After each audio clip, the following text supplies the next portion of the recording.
Hello, I'm Rachel Jones for the Finance News Network. Joining me today from ALE Property Group is Managing Director Andrew Wilkinson. Andrew, welcome back. I'm pleased to be back. Now, ALE is a freehold owner of pubs, including some of the most iconic in the country. What more can you tell us about ALE? ALE listed on the ASX around 15 years ago.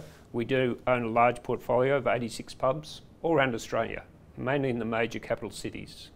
They're all on long-term leases to a company called ALH. ALH is the largest pub operator in Australia, 75% owned by Woolworths, 25% by the Matheson Group. For example, last year the group turned over nearly $4.3 billion and an EBITDA of more than $800 million.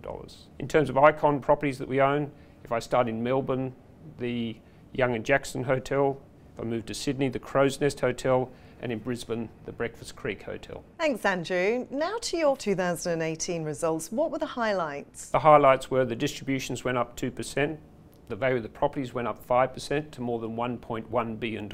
Our gearing fell to an all-time low of 41%, and our total return for our security holders was 24.5%, and that saw us outperform all other indexes. And what was driving those results? The rents increased by CPI. That increased the distributions, and off the back of that and a very strong pub property investment market, the value of the properties increased to more than $1.1 billion. And Andrew, can you provide us a comment on ALE's capital structure? ALE's capital structure remains very sound. As I said, the gearing's fallen to an all-time low. We have debt maturity spread over the next 5 years, hedging spread very conservatively over the next 7 years, and we're in very good shape with an investment-grade credit rating fully maintained throughout the year. And now to the pub portfolio in more detail. What has happened to the value of those properties? As I said earlier, the value of the properties increased by 5% to just over $1.1 billion.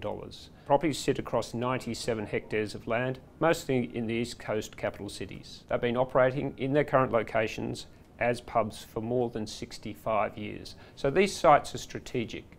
They're important to ALH, and as evidence of that, they've continued to spend money on the properties, improving them and making them more profitable.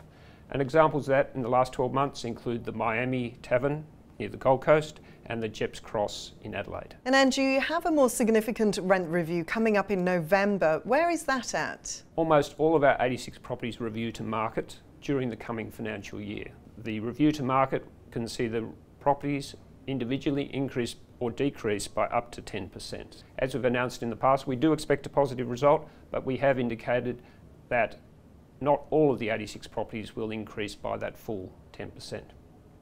At the right time, we'll give updates to the market. And still on rent reviews now, the more significant event is for 2028. What happens then? Well, after the completion of the 2018 review, we'll have a very helpful precedent.